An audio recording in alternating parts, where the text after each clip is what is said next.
প্রিয় দর্শক, আজ আমি আপনাদের সামনে কুমার সম্প্রদায় তথা মৃৎশিল্প যারা তৈরি করতেন তাদের জীবনচরিত সম্পর্কে কিছু আলোচনা করতে চাচ্ছি। আসলে আমার দ্বারা এই আলোচনাটা করা অত্যন্ত সম্ভব, কারণ হলো যে আমি যে এলাকায় বসবাস করি বা আমি গ্রামের যেখানে বাড়ি, আমি ছোটকাল থেকেই পার্শ্ববর্তী গ্রামেই তাদের একটি সম্প্রদায় আছে। তাদের সমস্ত কার্যক্রম সমস্ত কিছুই আমার আসলে জানা, এবং তাদের যারা সন্তান আছে, অনেক বন্ধু বান্ধবও আছে যারা আমরা একসাথে লেখাপড়া করেছি। তাদের সম্পর্কে আমার অনেক কিছুই জানা আছে। আসলে এরা অত্যন্ত কষ্ট করে তৎকালীন সময়ে হাতে পিটিয়ে পিটিয়ে তারা বিভিন্ন তৈজসপত্র, মাটির তৈজসপত্র তৈরি করতেন, যেগুলো দেখতে অত্যন্ত সুন্দর হতো। এবং যারা পার্শ্ববর্তী মুসলিম সম্প্রদায় আছেন বা যাদের এগুলো প্রয়োজন হতো তারা ক্রয় করে তাদের কাছ থেকে নিতেন। আসলে ক্রয় অনেক সময় সম্ভব হতো না, তারা বিভিন্ন সিজনাল ধান পাট বা বিভিন্ন সিজনালের বিনিময়ে তারা এগুলো বিক্রি করে থাকতেন। তৎকালীন সময়ে সকলেরই আসলে আর্থিক দৈন্যদশা থাকতো, কিন্তু এখন তো আর সেই অবস্থাটা নেই। আর এই সমস্ত মাটির তৈজসপত্রের চাহিদাটাও এখন কমে গিয়েছে। কারণ হলো যে এখন প্লাস্টিক দ্রব্য আসার কারণে এই মাটির তৈজসপত্র এখন আর ততটা মানুষের মধ্যে চাহিদা নেই।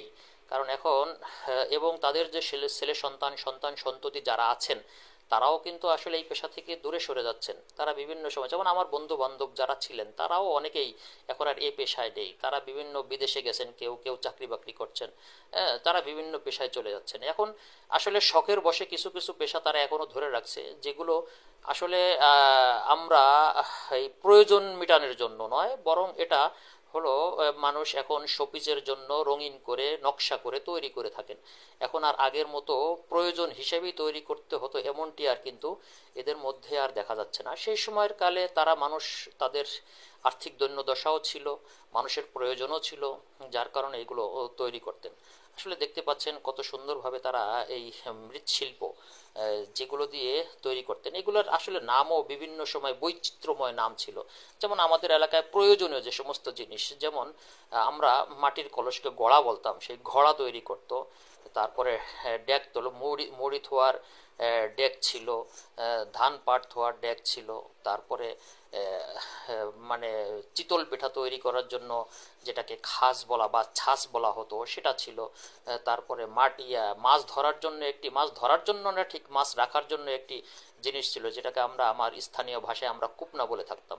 তো এই ধরনের মাটির তৈজসপত্রগুলো কিন্তু তখন আসলে সকলের প্রয়োজনও হতো, এবং তারা আমাদেরকে তৈরি করেও দিতেন এবং সুন্দরভাবে। এই শিল্পগুলো আস্তে আস্তে বাংলার চিরাচরিত যে সমস্ত শিল্প আছে তার থেকে কিন্তু আসলে উধাও হয়ে যাচ্ছে, এখন আর এই ধরনের দেখা যাচ্ছে না।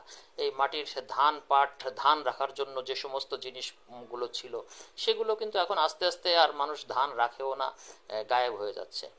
আসলে এদের জীবনচরিত সেকালে এক ধরনের ছিল, এখন অন্য ধরনের পেশা পরিবর্তন করে অন্য কিছুতেই যারা চলে আসছে, এটা বলার অপেক্ষা রাখে না। এখন তারা শোপিস হিসেবে অনেক কিছুই তৈরি করে, সেগুলোই মানে মুরব্বীরা করেন। কিন্তু আস্তে আস্তে কালের বিবর্তনে মনে হচ্ছে যে এই মানে শিল্পটা হয়তোবা মৃৎশিল্পটা আর ধ্বংস হয়ে যাবে, আমাদের মাঝে আর থাকবে না, সেটাই আসলে মনে হচ্ছে। যেমনিভাবে এক একটি সময় আমাদের ভাষাগুলো হারিয়ে যাচ্ছে, তেমনিভাবে এই ধরনের প্রয়োজনীয় তৈজসপত্র জিনিসের শিল্পটাও সম্ভবত একদিন হারিয়ে যাবে। যা হোক, সবাই ভালো থাকবেন। আল্লাহ হাফিজ।